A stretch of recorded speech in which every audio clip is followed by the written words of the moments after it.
At finance from ABSA, going the extra mile. Finance from ABSA, going off the beaten track to find solutions. For the first time, the ABSA Off-Road Championship Series featured the latest technological sophistication with live in-car tracking. The GPS system backed by Motorrad Insurance Administrators allows organisers to monitor competitors to ensure safety. Motorrad made a conscious decision 2 years ago to get involved in motorsport, but it was important over those first years to build the Motorrad racing brand, which was extremely important for us moving forward. And I think, without sounding arrogant, I think we've done that. We've had a fantastic 2 seasons.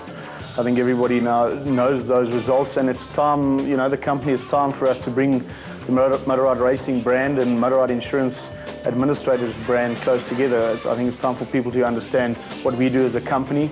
I think we've given a lot back to the sport, and it's now time for us to do something for the company. So the tracking system, being able to get involved in that, is the perfect vehicle for us to do that. It's so close to our own business. We understand what it's going to do for motor racing in terms of its safety. It really is important for us to get involved at that level. And you know, Motorrad's business is peace of mind motoring, and we're just taking that to the track. So it's really an ideal opportunity for us, and we looked long and hard at it, and we're really excited about being involved with motor racing on the tracking side. But it's not just the safety features that impresses. The system will also allow spectators an up-to-the-minute update on race info.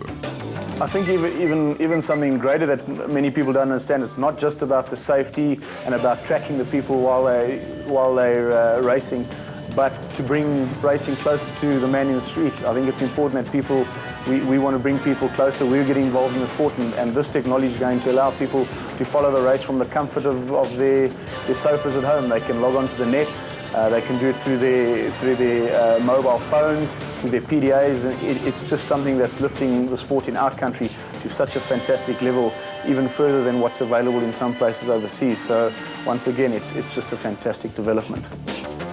And the off-road series has also been a fantastic development for Darling in the Western Cape. Situated approximately 80 kilometers up the N7 from Cape Town on the west coast, this haven, made famous by comedian Pieter Dirk Eise and his alter ego Evita Besaidnout, hosted the circus for the 4th year running, and the little town and its surrounds has never quite been the same since.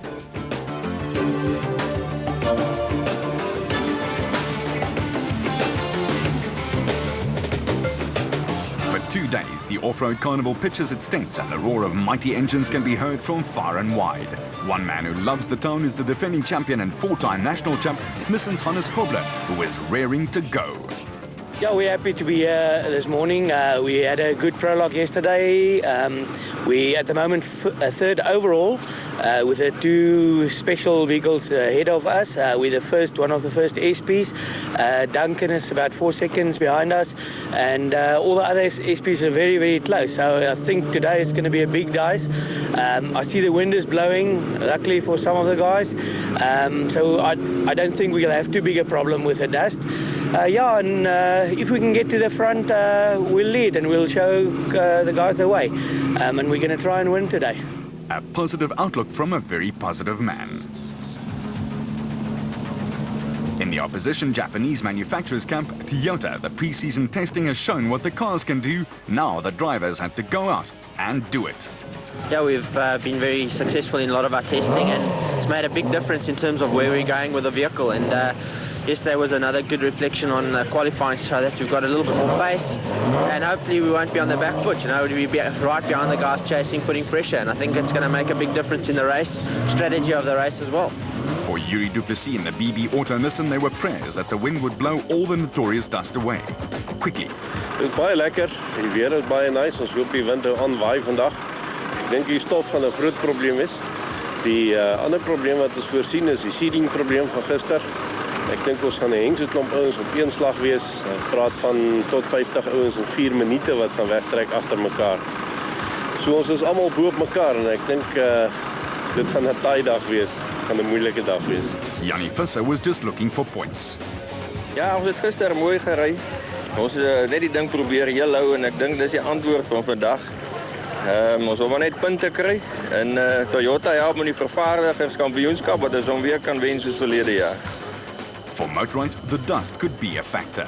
That was the gospel according to Evan. We're second on the road, 20 seconds behind Gary. So, yeah, long race still to go. We're going to just push hard in the morning, keep the pressure on. Traditionally, we've always made it to the front races.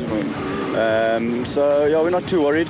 It's going to be very dry and dusty, so that could be a problem. Yet the wind has come up already, so it could work in our favour.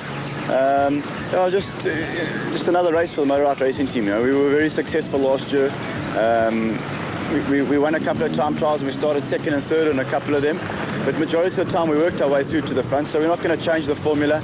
We managed to win the championship with a 1-2-3 last year, and this is where it all starts at the first race. So it's about using the team and the infrastructure and the backing that we've got.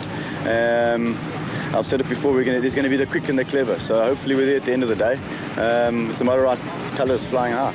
Sounds like there could be a movie title there. Still, our movie started with Hannes Grobler and Francois Jordan in the Nissan Navara SP coasting away from the start line, following the Atlas Copco of Gary Berthold and Henry Costain, who had a 52-second gap ahead of them, just enough to let the dust settle behind the big porter.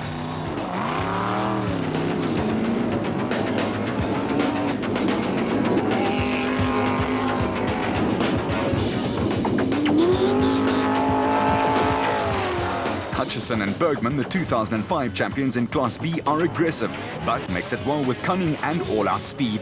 The diminutive team manager for the Motorride squad, Evan, is a cagey driver who gets the best out of the car and himself.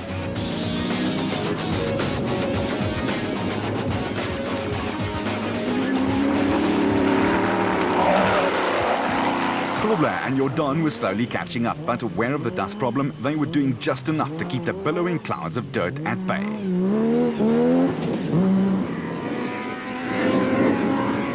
The route featured several long straights and then some truly twisty parts which tested man and machine. 3 laps of about 130 k's each, and Grobler opened up the taps early on the straights.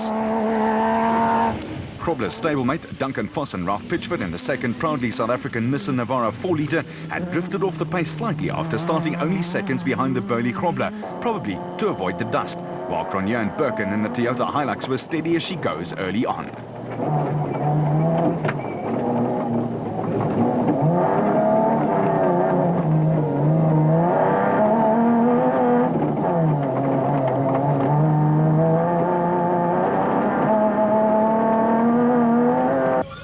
With a darling bogey around his neck, Alfie Cox and co Henny ter Steger were also trying to conserve their bat, but the Motorride pair also knew that they had to keep it moving fast enough to still be competitive.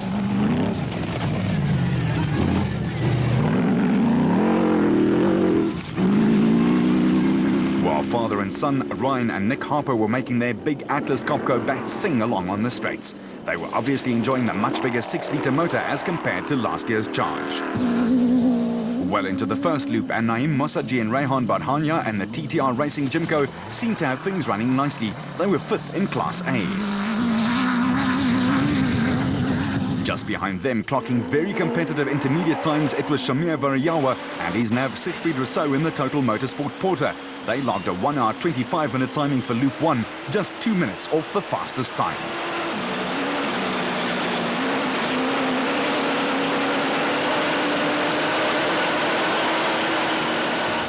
Looking slightly worse for wear, it was Clint Gibson and Mike Brown's absolute bat, with the front right wheel limping ever so slightly due to a broken top arm on the suspension. Bevan Berthold and Robin Houghton in the second Castrol Toyota were 12th overall and 5th in the SP class, but Roerich and Schultheimer were all over them and in their dust.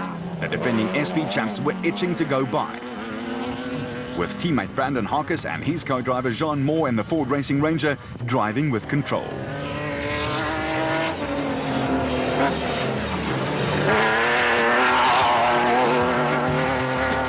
While the Cries, who made such a fine debut here last year, were back in the groove in the Keymax bat, leading Class B well into the first loop. The father and son combination were letting it all hang out.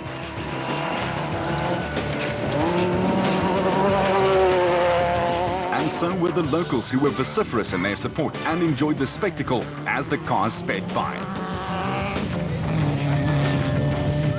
Robert Walken's son Garrett, who was celebrating a birthday, swapped the driving duties in their single-seater back, and Father Rob was acquitting himself well. He was 9th in class. Meanwhile, Gibson and Brown were limping along, hoping to get to the designated service point to repair that irksome suspension arm. The dust was certainly not settling though, and with the cars as close as what they were, it was a veritable dust bowl out there. Corbett and Balzer were 18th overall and had to eat a lot of it. For the Roacon brothers, White, the only thing that would be after this lot would be their surname. The dust was getting in everywhere. For Norway's Ivar Tollefsen and the Nissan Navara, this took some getting used to, but he was getting the hang of it.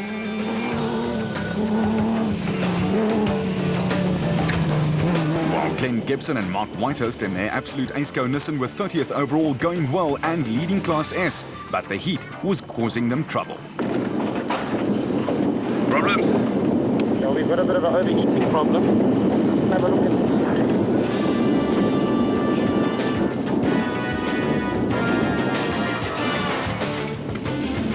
A little bit of panic in the camp, we sense. And that left Nick Gosler and Richard Carolyn slip into the lead in Class S in the Kopenhagen Hotel Raceco with its big Porsche 3.8-litre engine. And that cake mixer sound belonged to the engine of Gibson and Whitehurst as their overheating troubles became more serious and as the rest of the field scrambled by. The Western Cape scenery is beautiful, but not when you're stuck with a car that's given up the ghost. Henry Zermatten's Ryobi Nissan, in contrast, sounded ready to take more punishment. But the dust was becoming overbearing, as it always does here. The specials are particularly affected as they have no windscreens, and the dust goes everywhere. Just ask Gil Null and Sandra Labuskaghni, who was 7th in Class B. The Ray Sonics boys, Kutsia Labuskaghni and Johan Gerber, were 3rd in Class D in their Nissan Hardbody, just a few minutes down on Zermatten. With Class E champions and leaders Jannie Visser and Joks Leroux in the Castrol Toyota enjoying a solid lead halfway through Loop 1.